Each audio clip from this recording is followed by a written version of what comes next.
Hello students, welcome to our science classes.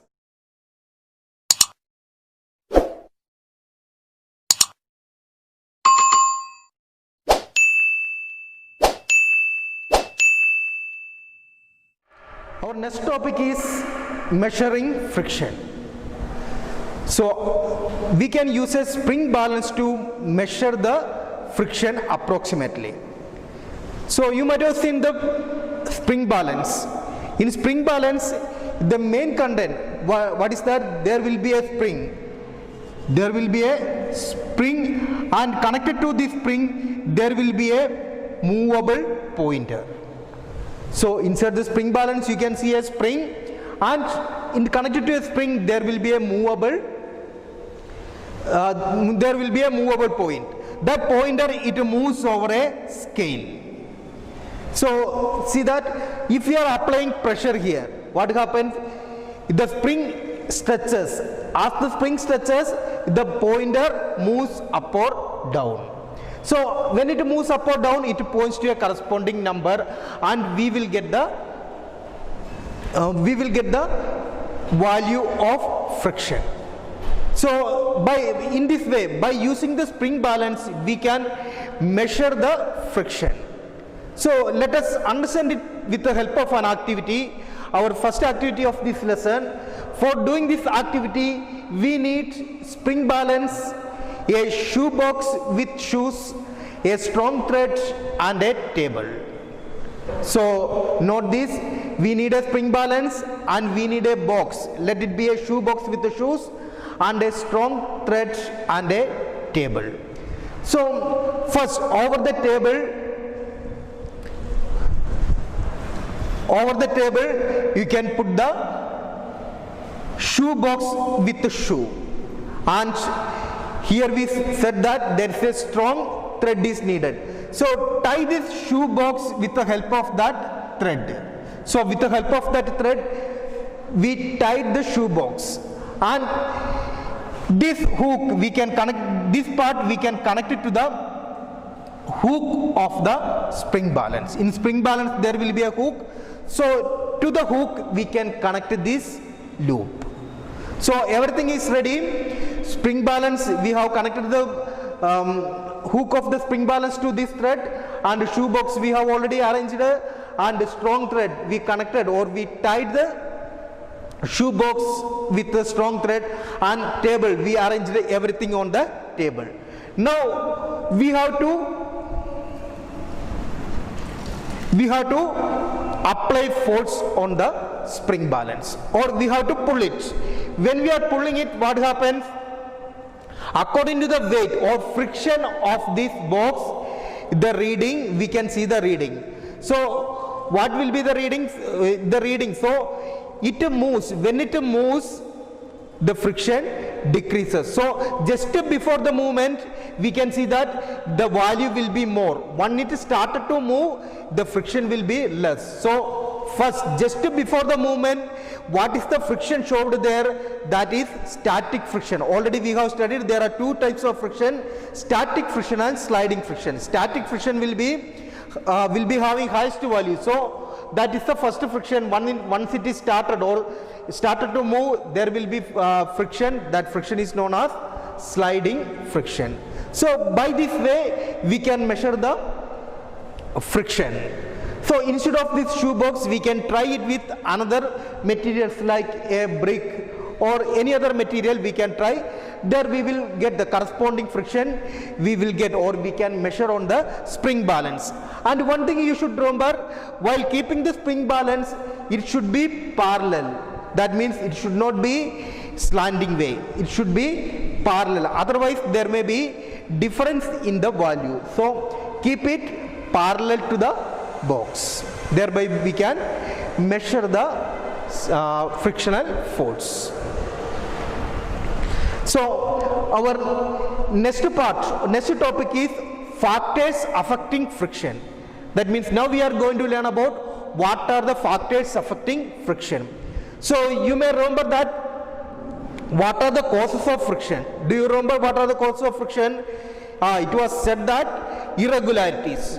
So here factors affecting friction also, first one, nature of the surfaces in contact. We have already said that friction arises when two surfaces are in contact. So what is the nature of that? Two surfaces which are in contact. Based on that, friction will increase or decrease. So that is given nature of the surfaces. That means whether it is rough or smooth. So we know if the surface is rough, friction will be more, and if the surface is smooth, friction will be less. So to know it, let us do another activity. So second activity of this lesson. So for doing this activity, what are the things we required? We required a writing board, and some books we need, a rubber ball we need, and a chart paper, small pebbles and sand. These are the materials we need. I will say it once again: a writing board, some books, rubber ball, chart paper, small pebbles and sand. So let us see how these things are arranged. First, we can stack the books. 2 or 3 books we can stack, one book above the other book we can stack like this on a table.